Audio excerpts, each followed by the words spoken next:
Hello, my name is Duarte Moraes. I'm a tourism professor at NC State and the lead instigator of P1T Lab.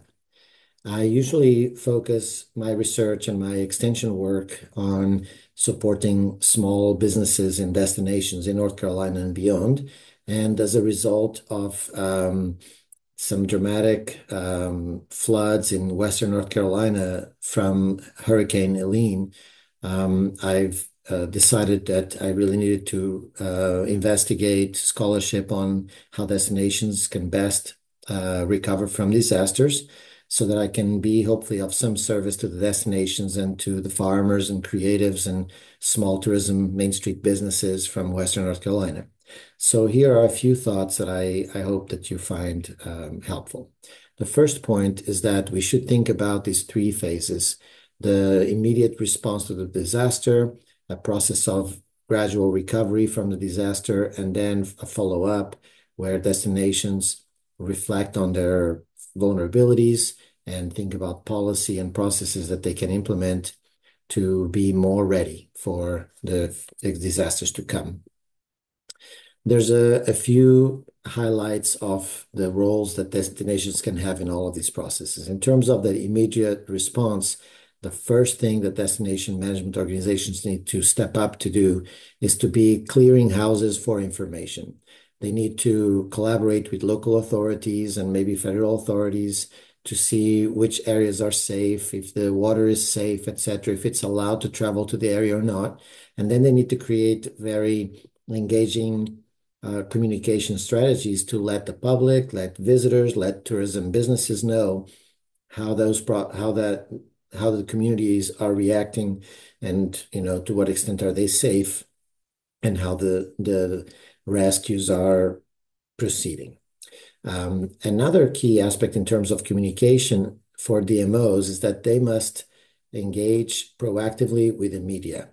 If they take a passive account, the media will have the tendency to seek out sensationalist images that will get the general public more engaged with their platforms. And those are usually going to be very negative to the destination. Misery, destruction may make those images will make people feel like the area is not desirable, that it's not safe to go there. It might not be, but the DDA, the DMO must proactively go out, seek images of inter-help, of community togetherness, of communion between people, of local success stories, stories of survival, and feed those to the media so that those positive images can be captured by the media and disseminated broadly to the public. Another key initial role of the DMO is to engage very, very soon with the tourism businesses.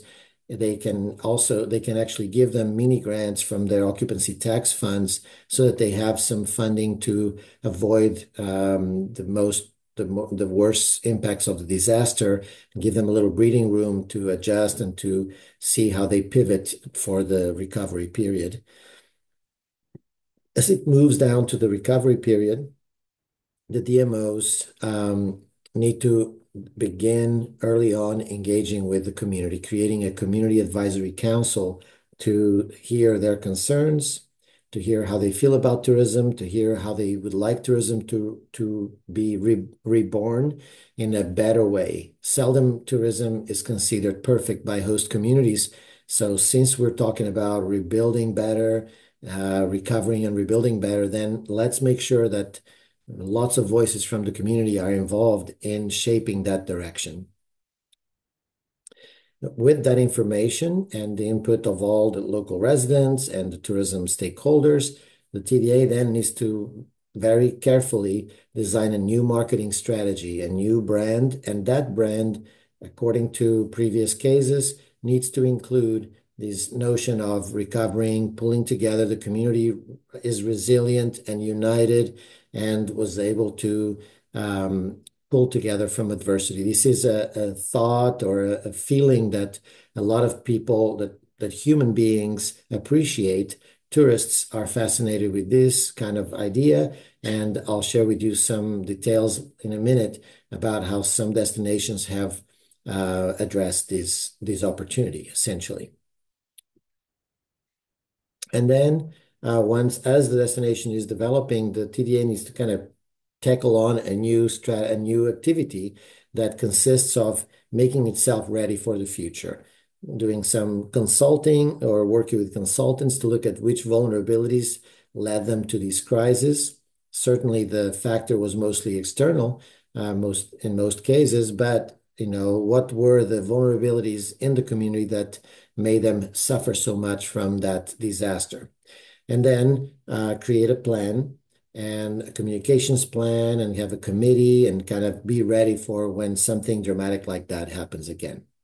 Now, I'd like to share with you three main takeaways that I think are very timely and very urgent for destinations to be aware of and act on as soon as they are able.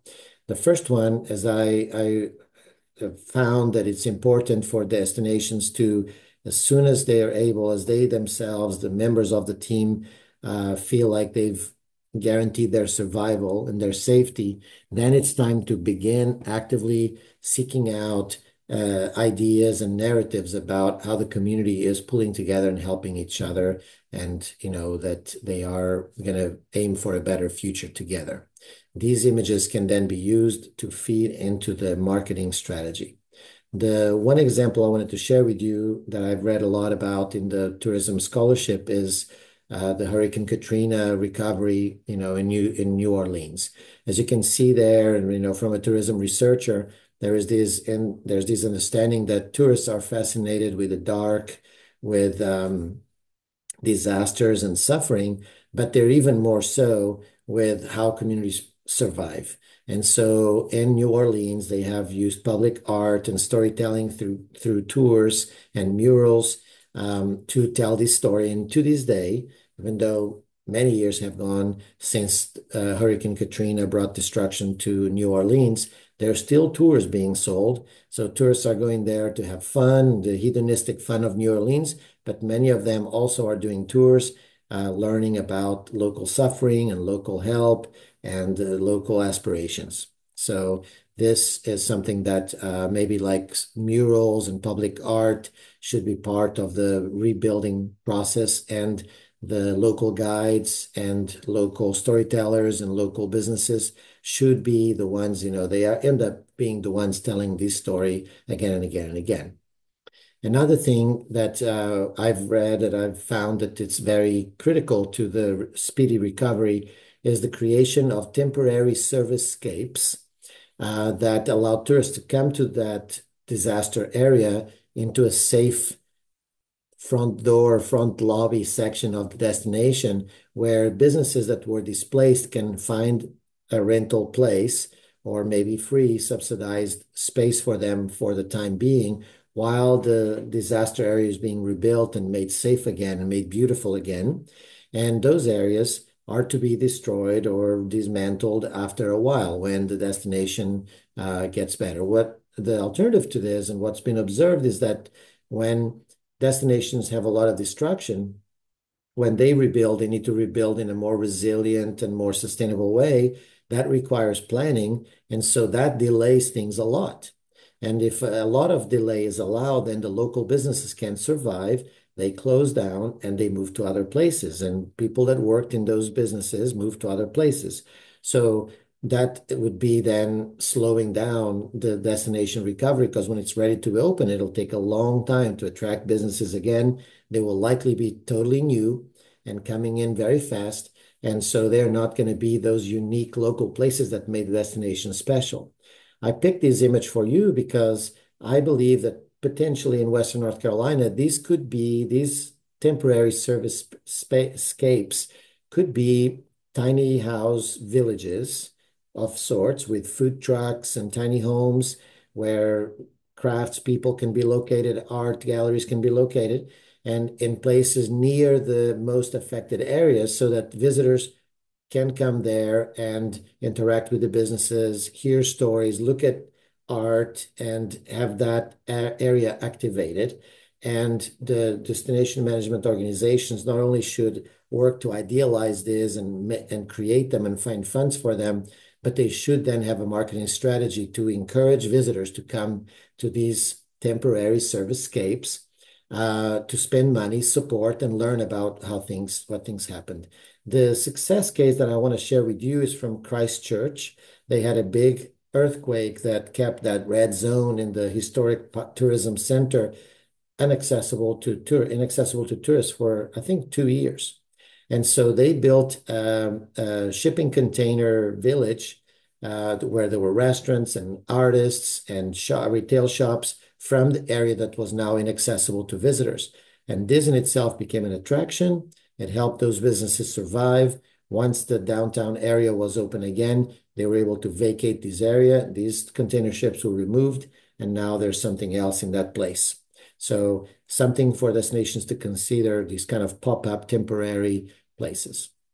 And lastly, I wanted to point out destination management organizations and just destinations in general, the local government needs to be aware that disasters are associated with displacement of people and loss of local character. And in this list, which is kind of long, and I'll let you peruse through it at your own leisure, explains how all that happens, how a special small mountain town can become a fake place as a result of not being thoughtful about these economic forces in action and during a period of disaster. But essentially, the most vulnerable people are displaced. The most unique local businesses can't make it. The land loses value. Outside developers buy that land. When they build it back, they use economies of scale and franchise kinds of models. And those areas then turn into fake upscale small towns. So that's all I have for you at this point. You have my email there. If you have any interest in, talking about this, if you're concerned about your destination or interested in this kind of scholarship, feel free to reach out to me, and I'll do my best to help.